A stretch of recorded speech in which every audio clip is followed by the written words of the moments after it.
নিত্যানন্দ শ্রী অদ্বৈত গদাধর শিবসাদী গৌর ভক্তবৃন্দ। হরে কৃষ্ণ কৃষ্ণ কৃষ্ণ হরে হরে, হরে রাম রাম রাম হরে হরে।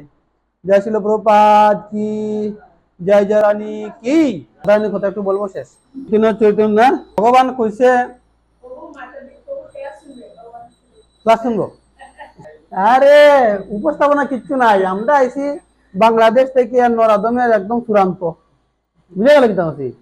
আমরা তো মনে করো সাধুদের মধ্যে পড়ি না, আমরা আইছি যারা মায়াপুরে বৃন্দাবনে যারা থাকবেন ওই সমস্ত সাধুদের সঙ্গ করার জন্য এবং তাদের শ্রীমুখ থেকে দুসরের কথা শোনার জন্য। কিন্তু তুমি কৃপা করিয়া এই চরণে স্থান দিছ, বলছো যে আমাদের বাসায় একবার আসো, একটু প্রসাদ পেয়ে যাও।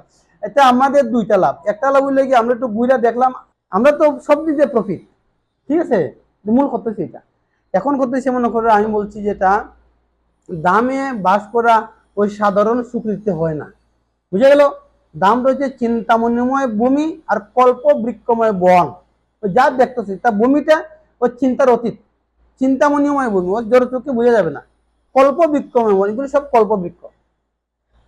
এটা বইয়ে আছে না, শ্রীকৃষ্ণ চৈতন্য প্রভু জীবে দয়া করি সপার শুধু স্বীয় দাম। ইনি আসার সময় দাম সহ নিয়ে আইসেন, এই গাছ গাছলে যা আছে সব ওই গোলক বৃন্দাবন থেকে আইসে। তা এইভাবে দাম দর্শন করতে হবে। সপার শুধু স্বীয় দাম সহ অবতরী।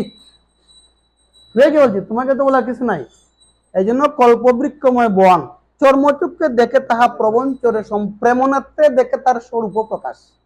সেই স্বরূপ প্রকাশ তো আমরা দেখতে পারতাম না জোর চক্ষু দ্বারা, মাদৃশ্য কিভাবে দেখা যায়। কিন্তু বইয়ের কথা তো বলতে পারি আর কি। এই মা বসো, উপরে বসো, চেয়ারে বসো, চেয়ারে বসো, চেয়ারে। বুঝলে কি বলছি? বলছি আপনারা যে দামে বাস করতেছেন এটা সাধারণ স্বীকৃতিতে হয় না, বুঝলে কি বলছি।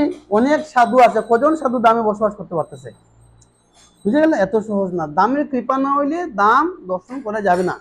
আর দামে যারা থাকবে তাদের চরণে যদি ক্ষুদ্র অপরাধ, ক্ষুদ্র অপরাধ মহা মহা কাজ হতে সে পড়ে যাবে বাদ। এই জন্য কল্প চর্মচুক্ষে কল্প বৃক্ষময় বন, তাই তো। চর্মচুক্ষে দেখে তাহা প্রবঞ্চ, মানে আমাদের এই এর চেয়ে আমাদের দেশ বালা, আমাদের গ্রামটা বালা। কি মশা টশা কোনো জঙ্গল। এবার ভাব আসে, স্বাভাবিক আসার কারণটা কি, একটা মাত্র কারণ, বুঝে গেল। মনে করো আসলাম দামে, আসলাম মাথা কি জানি গেলাম তো দামে। আমরা আইলে পরে বাড়িতে কত আদর করি মায়াপুরে ভক্তদেরকে, আমরা যেখানে আইলাম পুরো আমাদের কিছু বললো না। লেটার কোথায়, ফটো কোথায়, ওটা কোথায়, ওটা কোথায়, এই ফটো হইতো না, অরিজিনালটা না, ওটা দাও, সার্টিফিকেট একটা কেন কেন দস্তখত কিতা লাগে নাই, ঠিক আছে। বুঝে গেল কি বলছি। ও আমরা দোষ ধরা যাবে না, তাদের ফর্মালিটি মেনটেন করতে হবে। যদি মনে মনে এইভাবে একটা ভাব আসে যে তারা আমাদেরকে এইভাবে অত পরীক্ষা করলো, 2 দিন আমরা থাকবো, সব কিছু নিয়ে গেলাম, সব থাকবো, তারপরে আমাদেরকে তারা এইভাবে পরীক্ষা করলো, এই পরীক্ষাটা তাদের উপরে চাপিয়ে দেওয়া যাবে না। এটা অথরিটি থেকে আইছে। এই এই যে বলতেছে যে ওরা, আমি যে গেলাম লেটার নিয়ে, এই লেটার হবে না, অরিজিনালটা দেখাও, অরিজিনাল দেখাচ্ছ নাম কেন মাইফুল লেখা নাই, ফটোকপি দাও, এটা আগের ফটো, অরিজিনাল ফটো দিতে হবে, ঠিক আছে। আইডি কার্ড আসেনি, পাসপোর্ট ফটোকপি দাও, এত কিছু। এই জন্য উনি তো একজন, উনি তো কাজ করতেছে এখানে, অর্থ দ্বারা কাজ করতেছে, তো উনি এত ফর্মালিটি আমার কাছে কেন চাইছে, আমি ব্রহ্মচারী মানুষ। উনি উনার অথরিটি বলছে এই এই ডকুমেন্ট আমার লাগবে। এ যদি ডকুমেন্ট মিস করে তাহলে চাকরি থেকে বহিষ্কৃত করবে, তার কর্মজীবন থাকবে না। ওকে তো দোষ দেওয়া যাবে না, রাইট। অথরিটি থেকে আসতেছে এটা পারমিশনটা, বুঝে গেল। তাই অথরিটি মন্দিরকে মেনটেন করতেছে, আর মন্দিরের মালিক তো মহাপ্রভু স্বয়ং, তার মানে মহাপ্রভু নিজের ফর্মালিটি এটা। তথাপিও তো আমাদের মনে একটা সংকুচতা, সংকল্প বিকল্প ভাব জাগে। এত না, এই বাইরেই একটা ঠিক আছে, বাইরেই বাবা 3 দিন থাকতাম আইসি, অত ফর্মালিটি কি দরকার, বুঝে গেল। বাইরে 3 দিন, আমরা তো আমাদের কুপন দিল 5 দিন, আমরা 5 দিন লাগে মায়াপুরে আছি।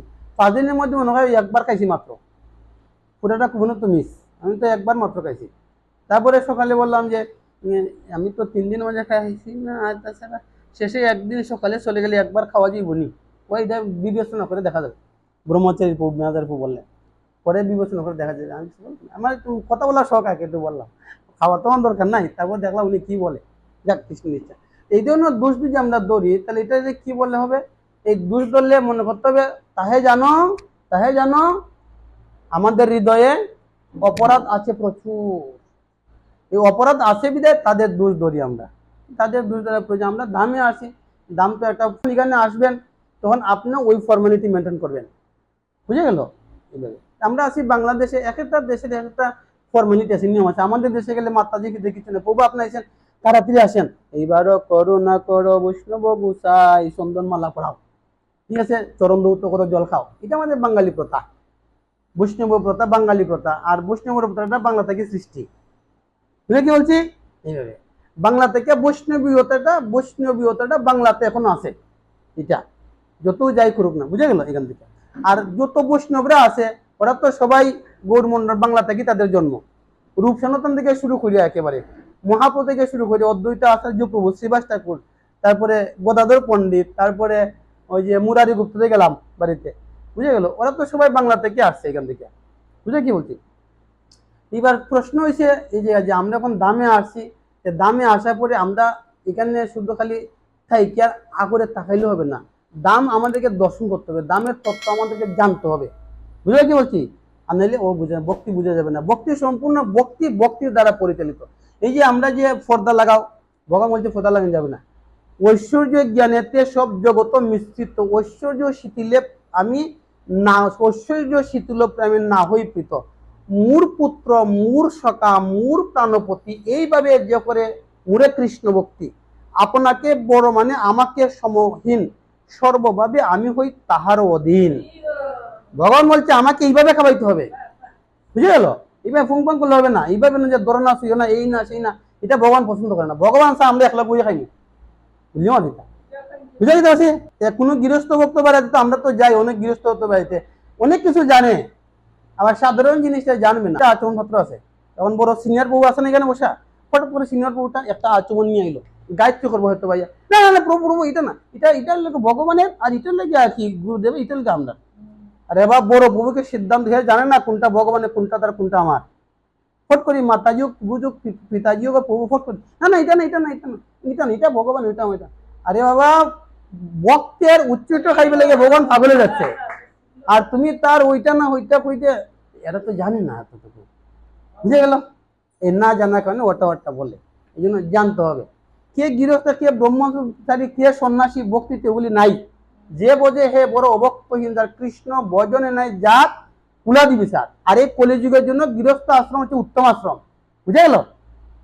ব্রহ্মচারী আশ্রম ওরা তো মোটে থাকে, কোন থেকে খায়, খায় যে ব্রহ্মচারী যে খায়, যে গরিব টাকা মোবাইল কোথা থেকে আসছে, চশমা কোথা থেকে আসে, তাহলে আসে কোথা থেকে? ওই গৃহস্থ আশ্রম থেকে আসে। আর যারা বানপ্রস্থ সেও তো আর ওই ব্যবসা বাণিজ্য করতেছে না, মোটেই থাকে, মোটেই খায়, কোথা থেকে আসে? গৃহস্থ। আর যারা সন্ন্যাসী, ওতে একটু আগে দেখতেছি মহারাজ যাইতেছেন ভূষণ মহারাজ মন্দিরে, সবাই ফোন আমাদের টাকা দিতেছে, যে টাকাটা কোথা থেকে আসতেছে? এই তিনটা আশ্রম আহুতি যে দিচ্ছে কোন থেকে দিচ্ছে? গৃহস্থ আশ্রম থেকে দিচ্ছে। কিন্তু দুঃখের বিষয় এটা এরা স্বীকার করে না, ক্লিয়ার আলোচনা করে না, ওটাই আমার দুঃখ। ব্রহ্মচারী বানপ্রস্থ সন্ন্যাসীদের ক্লিয়ার আলোচনা করে না, এগুলো আমার পছন্দ নেই আলোচনা, বুঝে কি বলছি? প্রবাদ গৃহস্থ সাধারণ গৃহস্থ নাকি? কুলিনগ্রামবাসী মহাপ্রভু, নিত্যানন্দ প্রভু, অদ্বৈত আচার্য প্রভু, শ্রীবাস ঠাকুর, অম্বরীশ মহারাজ, ধ্রুব মহারাজ, প্রহ্লাদ মহারাজ, জগন্নাথ দাস বাবা, গৌর কিশোর বাবা, ভক্তি বিনোদ ঠাকুরের কিতা, সব তো গৃহস্থ ভক্ত।